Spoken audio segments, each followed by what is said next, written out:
Good evening. Whatever time it is when you hear this message, I pray that you're poised to receive, to accept, and to respond to words of wisdom. Ashe. Obi divination, when done correctly, is one of the most essential tools in your transformation, in your spiritual evolution. In the process of becoming whole, Obi divination is indispensable.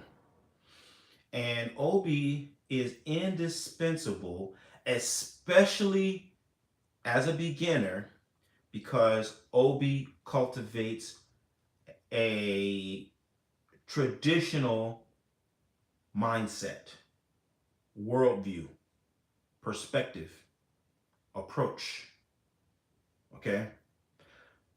And so all this depends on, however, you using Obi correctly. And when I say using Obi correctly, what I mean is Obi is meant to give yes or no answers, period. That's it. Yes or no. When you start asking Obi other kinds of predictive questions, open-ended questions, you're losing the likelihood of getting a proper response. Obi's going to tell you yes or no, and even more explicitly, Obi is meant to be used in a certain context. So really, you only are asking Obi one question, and the question is, have you accepted my offering? Will you accept this Obi? Even you can even simplify it. So you're sitting, and let's say you're facing Ifa.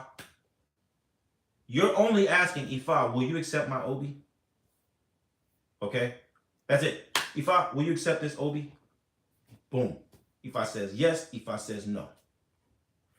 That is the best use of Obi. That is the most correct use of Obi, because that is cultivating within your mind a certain regimen. It's making you think a certain way. Okay? And in order for you to appreciate the value of that thinking, let me give you an example, a story, an anecdote. The first time I went to Nigeria, Deji took me to the Gbagi market, which is, imagine maybe a Walmart superstore of just fabric. Or imagine like a flea market. You know how you go, excuse me, you might go to a stadium and then they have the whole parking lot that's turned into a marketplace. Imagine like that, but it's all fabric. I'm talking millions and millions of different pieces of African fabric. So it is stimulation overload. Every color, every pattern you can imagine is there. So we walk into the market and we go into a stall. And I'm like a kid in the candy store, man. Oh, that's beautiful. Let me see. Oh, that's so pretty. Let me see. Oh, I love this. Wait, let me see. So the first time, she brings down the fabric. I look at it. Okay, cool. I don't want that one. The second time, she's a little hesitant. Mm-hmm. But by the third time, I'm getting attitude. Like, take this fabric. Right? So that happens in the first booth, the first stall. Then we go to another vendor. Same thing happens. She's excited to bring me down the first fabric. She's a little bit slow on the second fabric. But by the third time, she's looking at me like, okay. And so I think by the second time I got the feeling like this is not cool exactly. So we came out and I asked Deji, I said, Deji, am I reading this wrong? Or are these ladies a little bit, unhappy with showing me the fabric? Right? He says, oh no, you got it right. That's right. I said, so I don't understand why. He says, well, because you keep asking them to look at the fabric, but you don't buy it. I said, well, how am I going to know which fabric I want to buy if I don't look? He said, you're supposed to know. That's just what he said. You're supposed to know. And so what that means is, what you're supposed to do is you're supposed to go and you're supposed to observe. And you're supposed to, be able to discern based on what you see, which one is the one that fits your needs. They aren't there to be, speculating with you about, oh, well, how many pairs of socks do you have that will go with this, and how many caps do you have that will go with that, and does your girl have one like this, and how can you? That's not what they're interested in doing. They're assuming that when you come into this place, you already know what you're looking for, and then by the time you point something out, you have discerned that the one that you're looking for is that one. Okay. Oh, maybe you didn't get it the first time, but by the second time, you know. By the third time, you just wasted my time. That is the traditional mindset. We're not pontificating and speculating and wondering, constantly asking all these questions. That's not the way it works. You know. Okay? And this is consistent with Obi. The answer is yes or no. And even simpler, this is consistent with binary code. Right? Ifa is the basis of Obi, and Ifa is what boils down to two signs: either one stroke for something that exists, or two strokes for something that doesn't exist, light or dark. You could think of it like the full moon and the new moon, right? The full moon or the new moon. You can see it or you can't see it. The both are there, but one you can see, one you cannot. One is entirely visible, one is entirely invisible. It either is or it is not. So those two possibilities manifest as, as Obi. You could have Banja or you could have Abata. Anyway, that's probably getting too technical for the lesson. The lesson is basically that Obi reinforces binary code. Yes or no. So yes or no is kind of absolute. How do I make that decision based, in a vacuum? And this is the importance of tradition. This is the importance of tradition. So the context for why Ifa says yes or no is the tradition. The tradition is the roadmap for life. The tradition is the GPS for life. And the tradition has things placed in fixed locations or positions or with certain orientations that are fixed. Not everything is locked down, but there are certain things that are locked in place because those are the things that perpetuate our eternal values and make our eternal values visible. That's why we say, let us do things the way we used to do them so things turn out the way that they used to turn out. That's what the tradition is based upon. So the tradition is conservative, in other words. The tradition is conservative, especially as it pertains to stuff like your health, your money, your family, your community. Those kinds of things are very conservative. And the tradition is telling you yes or no based upon where you need to be, rooted. The orientation you need to be fixed upon, right? You need to be facing east, period. If you're asking me about west, the answer is no. If you're asking me about south, the answer is no. If you answer me about north, the answer is no. The only yes you can get from the tradition is that you are facing east because you are supposed to face east based on who you are, based on your fate. The only answer is east. For a person who is steeped in Western culture, that is hard to accept. We tend to want to at least entertain all the possibilities. Well, isn't there a chance that I could do something different? Isn't there a possibility that blah, blah, blah, blah, blah? Because we are addicted to exceptions in the West. This is a disease of Western thinking.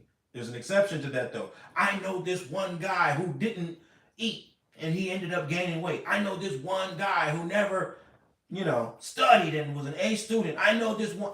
Those are exceptions that make a fool of us in in time. Over time, we become total fools because we're constantly advocating for the exception, and we're constantly refusing to just say yes because, oh, there's the exception though, or we're refusing to just say no because of that exception. There might be. It's a poison in our thinking. But because we understand that instinctively, and this is a really essential part of the lesson, instinctively we know that this great experiment called Western civilization doesn't give us everything we need. We know that there's more. There's a supplement.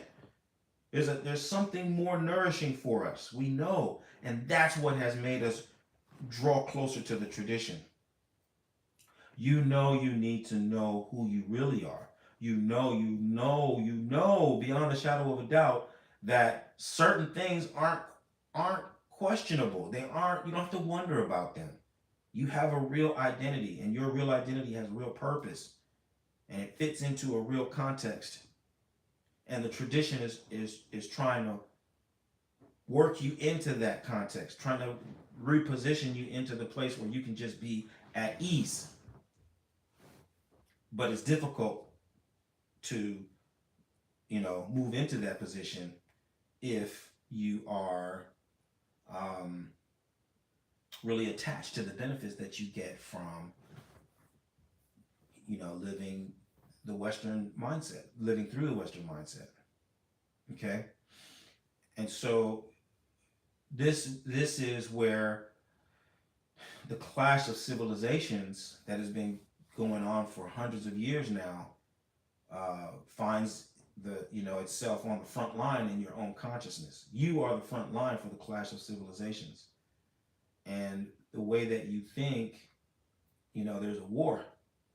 And as a human being, you're multifaceted, and so there's sometimes that you're different dimensions of you. You're a man, you're a woman, you're black, you're from this country, or you're from that city, and you're educated in this, and you're a parent, and you have all these hats that you wear, and sometimes all of them just jive so nicely, but sometimes they're just at total war with each other, and it's happening within yourself. And so you got to figure out a way to strike a peace, or at least chart a direction that says, hey, everybody's not going to be happy, but this is what's going to get us the desired outcome in the long run. That's where the tradition plays its role, because it is what is going to give you, like I said, the blue map and the road map and the GPS for getting an understanding for what you should do and what you should not do, or why Ifa says you should do something or not do something. Because the Ifa is aspiring to rescue for the modern mind the virtues of traditional thinking. Ifa is rescuing for the modern mind the virtues of traditional thinking. This is why we say, let us do things the way we used to do them, so things will turn out the way they used to turn out. We're restoring the African mind. We're not going back in the past. You can't go back. Time only goes one way. We can't go back. We're not dreaming of going back. We're not pretending that we're going back. What we're doing is we're remembering what works. We're remembering the original configuration of things, and we're bringing that knowledge and that understanding into the present moment, and we're making our decisions in ways that will perpetuate the values and the laws that have enabled us to do great things and be whole. More importantly, we are insisting upon those principles and those features of our environment that we know we need in order to be whole. That's what the tradition is all about. So the fact that the tradition is conservative has nothing to do with modern politics. It's not about being left or right. It's not about being Democrat or Republican. None of that matters. None of that is pertinent in any way, shape, or form. That's all part of a very brand new experiment called democracy. It's brand new. People have been on the planet for a couple of million years. What they're calling democracy today is something that I mean, if it truly exists, it's something that is just a couple of 100 years old. It's new. So human beings are hardwired for a different way of life. Human beings are hardwired for village culture, the indigenous mindset. That's what we're really trying to reconcile. We're trying to bring that consciousness into the contemporary world so that we can navigate this space and time in a way that's going to be congruent with what's best for people and has been best for people for millions of years. And it all starts with Obi. The answer is yes, or the answer is no. And the answer is yes or no based upon what the original blueprint says for you as a human being.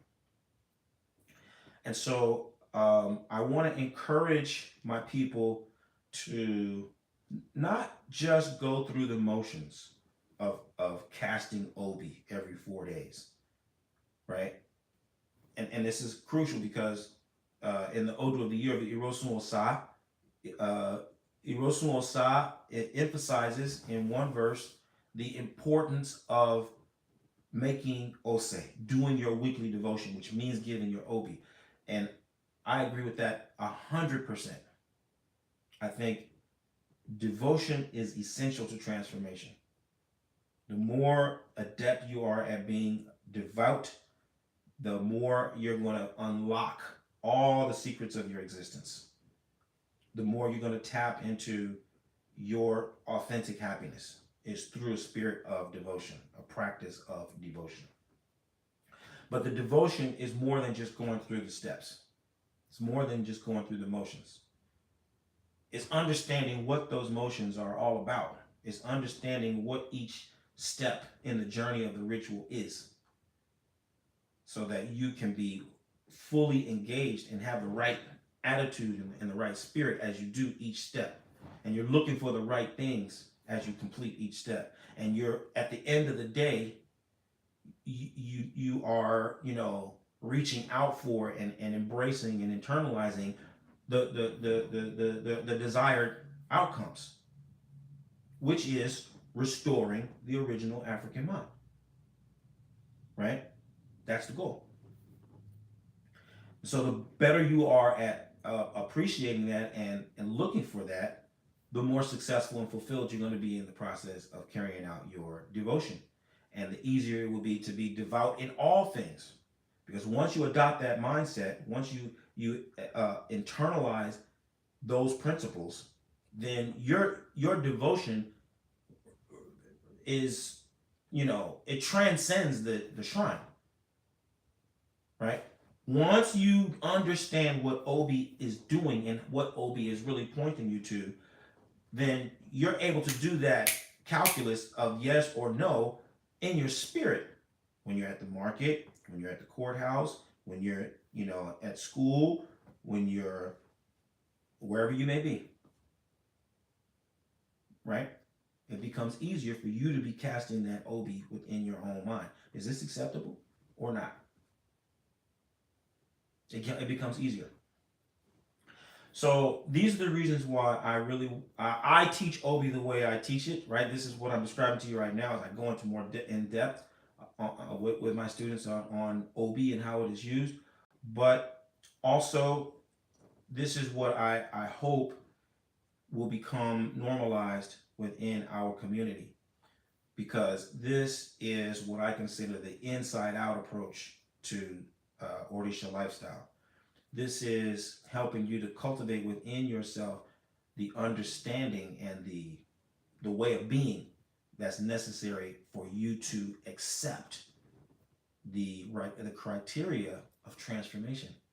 Because transformation won't happen simply because we want it to. Transformation happens because we accept transformation. We accept change. There can be no improvement without change. Right? So, as always, this message is mostly directed toward the leaders. I'm looking for people who are ready, willing, and able to change the world through positive influence. If you're one of those people, then I want you to find out how Obafemi Origunwa and the Orisha Lifestyle Academy can help you start living the medicine that will heal your life and heal the lives of those who you are destined to serve.